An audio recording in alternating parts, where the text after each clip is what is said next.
নমস্কাৰ আসামিস্তানী সমূহ দৰ্শকক পুনৰবাৰ স্বাগতম জনাইছো। আজি হৈছে 15 জুলাই মঙ্গলবাৰ। আজি দিনটো কেইবাটাও গুৰুত্বপূৰ্ণ খবৰ আপোনালোকৰ মাজলৈ আহি পৰিছে আৰু এনেকুৱা ধৰণৰ খবৰসমূহ দৈনিক চাবলৈ চেনেলটো সাবস্ক্ৰাইব কৰি ভিডিঅটো এটাকৈ লাইক কৰি দিব। নমস্কাৰ, আজি দিনটো প্ৰথমটো ব্ৰেকিং নিউজ আপোনালোকৰ মাজলৈ আহি পৰিছে। দেশৰ মুছলমান সংগঠনৰ সৈতে আলোচনাত বহিব এইবাৰ আমছুৰ। প্ৰতিবাদৰ বাবে দিল্লীলৈ ৰাওনা হ'ল শ শ মুছলমান। আজি দিনটো প্ৰথমটো ব্ৰিক আপডেট।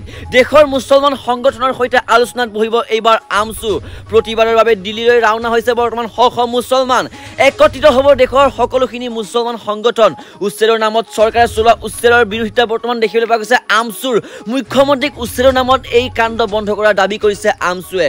যিসকলক উচ্ছেদ কৰা হৈছে সেইসকল খিলঞ্জীয়া লোক। উচ্ছেদৰ বিৰুদ্ধে এইবাৰ একত্ৰিত হ'ব হিন্দু, মুছলিম আৰু খ্ৰীষ্টান সকলো। স্বাধীনতাৰ কালৰে পৰা আমাৰ ইয়াত মছজিদ, নামঘৰ আৰু গীৰ্জা আছে। কাইলৈ খিলঞ্জীয়াৰ গৰ্জনত কঁপিব এইবাৰ অসম। উচ্ছেদ বন্ধ কৰাৰ হুংকাৰ দিছে খিলঞ্জীয়া লোকসকলে। চৰকাৰে অমানৱীয় অগণতান্ত্ৰিক উচ্ছেদ কৰি আছে আৰু অন্যায় সহ্য কৰা নহ'ব বুলি তেওঁলোকে দাবী কৰিছে। 1915 চনৰ পৰা আমি ইয়াত বসবাস কৰি আছো। গাঁৱে নহয় ইয়াৰ বনাঞ্চলৰ ওপৰতো আমাৰ অধিকাৰ আছে সম্পূৰ্ণ। গতিকে আমাৰ ঠাইত কোনো পধ্যেই উচ্ছেদ কৰিবলৈ দিয়া নহ'ব। এনেধৰণে এতিয়া উচ্ছেদৰ বিৰুদ্ধে প্ৰতিবাদত নামিছে খিলঞ্জীয়া একাংশ লোক। মুছলিম, হিন্দু, খ্ৰীষ্টান সকলো এতিয়া একত্ৰিত হৈছে। আজি দিনটো আন এক ব্ৰেকিং নিউজ আপোনালোকৰ মাজলৈ আহি পৰিছে। ফুটপাথত নচলিব এতিয়াৰ পৰা ব্যৱসায়। ৰাজ্যসমূহলৈ কঠোৰ নিৰ্দেশনা প্ৰদান কৰিছে উচ্চতম ন্যায়ালয়ে। এতিয়াৰ পৰা ফুটপাথত নচলিব কোনো ধৰণৰ ব্যৱসায় চলাব নোৱাৰিব ফুটপাথত আৰু ৰাজ্যসমূহলৈ কঠোৰ নিৰ্দেশনা প্ৰদান কৰিছে উচ্চতম ন্যায়ালয়ে। ফুটপাথ বেদখলমুক্ত কৰিবলৈ ৰাজ্যসমূহলৈ কঠোৰ নিৰ্দেশনা প্ৰদান কৰিছে বৰ্তমান উচ্চতম ন্যায়ালয়ে। পদযাত্ৰা আৰু খোজকাঢ়ি যোৱা লোকৰ যাতায়াত সুনিশ্চিত কৰিব লাগিব। ফুটপাথত চলা ব্যৱসায়ৰ বাবে বহু লোকৰ খোজ কঢ়াত অসুবিধা হয়। প্ৰতিখন ৰাজ্যলৈ নিৰ্দেশনা জাৰি কৰিছে বৰ্তমান উচ্চতম ন্যায়ালয়ে। ফুটপাথত কোনো ধৰণৰ ব্যৱসায় চলাব নোৱাৰিব এতিয়াৰে পৰা। পদযাত্ৰা আৰু খোজকাঢ়ি যোৱা লোকৰ যাতায়াত সুনিশ্চিত কৰিবৰ কাৰণে এই ব্যৱস্থা প্ৰদান কৰিছে উচ্চতম ন্যায়ালয়ে। ফুটপাথ চলাৰ ব্যৱসায়ৰ বাবে বহু লোকৰ খোজ কঢ়াটো অসুবিধা হয় বুলি তেওঁলোকে কৈছে। প্ৰতিখন ৰাজ্যলৈ নিৰ্দেশনা জাৰি কৰিছে বৰ্তমান উচ্চতম ন্যায়ালয়ে। আজি দিনটো আন এক ব্ৰেকিং নিউজ আপোনালোকৰ মাজলৈ আহি পৰিছে। পঞ্চায়ত গঠনক লৈ উত্তপ্ত পৰিস্থিতি বৰ্তমান দেখিবলৈ পোৱা গৈছে। নিজ সমষ্টি লাহৰীঘাটত কংগ্ৰেছৰ বিধায়ক আসিফ নাজৰক খেদিলে জনতাই। এটা ব্ৰেকিং নিউজ আপোনালোকৰ মাজলৈ আহি পৰিছে। লাহৰীঘাটৰ কংগ্ৰেছৰ বিধায়ক আসিফ নাজৰক পহু খেদা বৰ্তমান দেখিবলৈ পোৱা গৈছে। নিজ সমষ্টিতে নিজ দলৰ নেতা কৰ্মীয়ে দিলে পহু খেদা। বিধায়ক নাজাৰৰ খেয়ালখুচি মতে আঞ্চলিক পঞ্চায়ত গঠনক লৈ উত্তপ্ত পৰিস্থিতি দেখিবলৈ পোৱা গৈছে আৰু ৰাইজৰ ৰুদ্ৰমূৰ্তি দেখি কোনোমতে পলায়ন কৰিছে বিধায়ক নাজাৰে। ঘটনাস্থলীত আৰক্ষী উপস্থিত হৈ নিয়ন্ত্ৰণ কৰে পৰিস্থিতি আৰু আৰক্ষীৰ সন্মুখতে বিধায়কক লাহৰীঘাটত প্ৰৱেশ নকৰিবলৈ সকিয়নি দিছে। লাহৰীঘাট উন্নয়ন খণ্ডৰ কাৰ্যালয় চৌহদৰ উত্তপ্ত পৰিস্থিতি সংঘটিত হৈছে। আজি দিনটো আন এক গুৰুত্বপূৰ্ণ খবৰ আপোনালোকৰ মাজলৈ আহি পৰিছে। লাখ লাখ অৰুণোদয় হিতাধিকাৰী একাউণ্টত সোমালে ধন। পৰীক্ষা কৰক এতিয়াই আপোনালোকৰ বেংক একাউণ্ট। যদি ধন আপোনালোকে পোৱা নাই তেনেহ'লে আপোনালোকে এতিয়াই কৰিব পাৰিব অভিযোগ। এটা অতিকৈ বিগ ব্ৰেকিং নিউজ আহি পৰিছে লাখ লাখ জনসাধাৰণৰ বাবে। আপুনি অৰুণোদয় ধন পোৱা নাই নেকি? তেনেহ'লে আপোনালোকে এতিয়াই অভিযোগ কৰিব পাৰিব। আৰু আপোনালোকে অৰুণোদয় ধন পালে নে নাই আপোনালোকে কমেণ্ট বক্সত একবাৰ জনাই দিব। আজি অৰুণোদয় আঁচনি প্ৰতিগৰাকী হিতাধিকাৰীয়ে লাভ কৰিব ধন।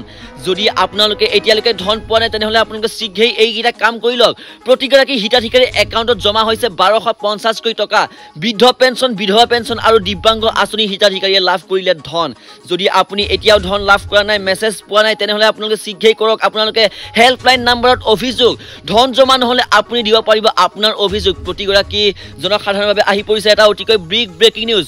অভিযোগ দিয়াৰ বাবে চৰকাৰে মুকলি কৰিছে হেল্পলাইন নাম্বাৰ। হেল্পলাইন নাম্বাৰটো হৈছে 0361। আপোনালোকে এতিয়াই নোট কৰি লওক 03612237 এই হেল্পলাইন নাম্বাৰত আপোনালোকে ফোন কৰি আপোনালোকে অভিযোগ দিলেই আপোনালোকে লাভ কৰিব 1250 কোটি টকা। নতুনকৈ অৰুণোদয় আঁচনি লাভ কৰা হিতাধিকাৰী একাউণ্টতো জমা হৈছে চৰকাৰী ধন। আজি দিনটো আন এক গুৰুত্বপূৰ্ণ খবৰ আপোনালোকৰ মাজলৈ আহি পৰিছে। শ্বপিং মল, চিনেমা হলত গ্ৰাহকৰ বাবে বাধ্যতামূলক নহয় ফোন নম্বৰ। ফোন নম্বৰ বিচাৰিলে আপোনালোকে দিব পাৰিব এতিয়াই অভিযোগ। এটা breaking news. Shopping mall, cinema হলৰ গ্ৰাহকৰ বাবে আহি পৰিলে এটা অতিকৈ ডাঙৰ খবৰ। শ্বপিং মল, চিনেমা হলৰ গ্ৰাহকৰ বাবে বাধ্যতামূলক নহয় ফোন নম্বৰ। এতিয়াৰ পৰা শ্বপিং মল, চিনেমা হলৰ গ্ৰাহকে দিব নালাগে ফোন নম্বৰ। কোনো ধৰণৰ ফোন নম্বৰ আপোনালোকে দিব নালাগে। ফোন নম্বৰ নিদিয়াকৈ আপোনালোকে ক্ৰয় কৰিব পাৰিব সামগ্ৰী। চিনেমাৰ টিকট কাটিবলৈ মোবাইল নম্বৰ দিয়াটো এটা বাধ্যতামূলক হৈ পৰিছিলে, কিন্তু এতিয়াৰ পৰা এইটো বাধ্যতামূলক নহয়। ফোন নম্বৰ বিচাৰিলে দিব পাৰিব আপোনালোকে অভিযোগ। গ্ৰাহক পৰিক্ৰমা বিভাগক দিব পাৰিব আপোনালোকে অভিযোগ। মোবাইল নম্বৰ অপব্যৱহাৰ প্ৰবঞ্চনা ৰোধ কৰিবলৈ এই সিদ্ধান্ত কৰিছে চৰকাৰে। আজি দিনটো আন এক ব্ৰেকিং নিউজ আপোনালোকৰ মাজলৈ আহি পৰিছে। বেদখলকাৰীৰ ৰক্ষা নাই, দয়া নাই। এইবাৰ চৰকাৰী হাস্পতালত চলিলে প্ৰশাসনৰ বুলডোজাৰ। বেদখলকাৰীৰ ৰক্ষা নাই। এইবাৰ চৰকাৰী হাস্পতালত চলিলে প্ৰশাসনৰ বুলডোজাৰ। দক্ষিণ কৰিমগঞ্জৰ লঘুটুক হাস্পতাল চলিলে বুলডোজাৰ হাস্পতাল চৌহাদত এজন ব্যক্তিয়ে নিজৰ ভূমি থকা বুলি দাবী কৰিছিল তাৰ পাছতে বিধায়ক সিদ্দিক আহমেদৰ বিৰুদ্ধে মাটি বেদখল কৰি চৰকাৰী হাস্পতাল নিৰ্মাণৰ অভিযোগ উত্থাপিত হৈছিল আদালতৰ নিৰ্দেশৰ পাছতে ভাঙি পেলোৱা হল হাস্পতাল ভঙাক লৈ সৃষ্টি হৈছে বৰ্তমান উত্তপ্ত পৰিস্থিতি আজি দিনটো আন এক গুৰুত্বপূৰ্ণ খবৰ আপোনালোকৰ মাজলৈ আহি পৰিছে 16 জুলাইত অসমলৈ আহি আছে কংগ্ৰেছৰ ৰাষ্ট্ৰীয় সভাপতি মল্লিকাৰ্জুন খাৰগে আৰু সাংসদ ৰাহুল গান্ধী এটা ব্ৰেকিং নিউজ বুলি ক'ব লাগিব 16 জুলাইত অসমলৈ আহি আছে কংগ্ৰেছৰ ৰাষ্ট্ৰীয় সভাপতি মল্লিকাৰ্জুন খাৰগে আৰু সাংসদ ৰাহুল গান্ধী কংগ্ৰেছ নেতা কৰ্মীক সামাজিক মাধ্যমৰ প্ৰফাইল পিকচাৰ সলনি কৰিবলৈ নিৰ্দেশ দিছে বৰ্তমান এটা ব্ৰেকিং নিউজ আপোনালোকৰ মাজলৈ আহি পৰিছে কংগ্ৰেছ নেতা কৰ্মীক সামাজিক মাধ্যমৰ প্ৰফাইল পিকচাৰ সলনি কৰিবলৈ নিৰ্দেশ দিছে ফেচবুক ইনষ্টাগ্ৰাম সকলোৰে প্ৰফাইল পিকচাৰ সলনি কৰিবলৈ নিৰ্দেশ দিছে বৰ্তমান কংগ্ৰেছ নেতা কৰ্মীক 16 জুলাইত অসমলৈ আহি আছে কংগ্ৰেছৰ ৰাষ্ট্ৰীয় সভাপতি মল্লিকাৰ্জুন খাৰগে আৰু সাংসদ ৰাহুল গান্ধী আসাম ইস্তাৰী সমূহ দৰ্শকক পুনৰবাৰ জনাবলৈ চেষ্টা কৰিছো 16 জুলাইত অসমলৈ আহি আছে কংগ্ৰেছৰ ৰাষ্ট্ৰীয় সভাপতি মল্লিকাৰ্জুন খাৰগে আৰু সাংসদ ৰাহুল গান্ধী আৰু মল্লিকাৰ্জুন খাৰগে আহি আছে অসমলৈ 16 জুলাইত অসমলৈ আহিব মল্লিকাৰ্জুন খাৰগে আৰু সাংসদ ৰাহুল গান্ধী তাৰ পাছতে কংগ্ৰেছ নেতা কৰ্মীক সামাজিক মাধ্যমৰ প্ৰফাইল পিকচাৰ সলনি কৰিব নিৰ্দেশ দিছে বৰ্তমান কংগ্ৰেছ নেতা কৰ্মীয়ে এটা ব্ৰেকিং নিউজ আপোনালোকৰ মাজলৈ আহি পৰিছে কংগ্ৰেছ নেতা কৰ্মীক সামাজিক মাধ্যমৰ প্ৰফাইল পিকচাৰ ফেচবুক হওক ইনষ্টাগ্ৰাম হওক সকলোৰে হোৱাটছআপ হওক সকলোৰে প্ৰফাইল পিকচাৰ চেঞ্জ কৰিবলৈ আপোনালোকক নিৰ্দেশ দিছে কংগ্ৰেছ নেতা কৰ্মীসকলে আজি 15 জুলাই কেইবাটাও গুৰুত্বপূৰ্ণ খবৰ আপোনালোকৰ মাজলৈ লৈ আহিলো আৰু এনেকুৱা ধৰণৰ খবৰসমূহ দৈনিক চাবলৈ চেনেলটো সাবস্ক্ৰাইব কৰি থব আৰু সকলো বন্ধু-বান্ধৱীলৈকে শ্বেয়াৰ কৰি দিব ষ্টুডিঅ'ৰ পৰা মই সুব বৰাই বিদায় লৈছো ধন্যবাদ জয় অসম জয় হিন্দ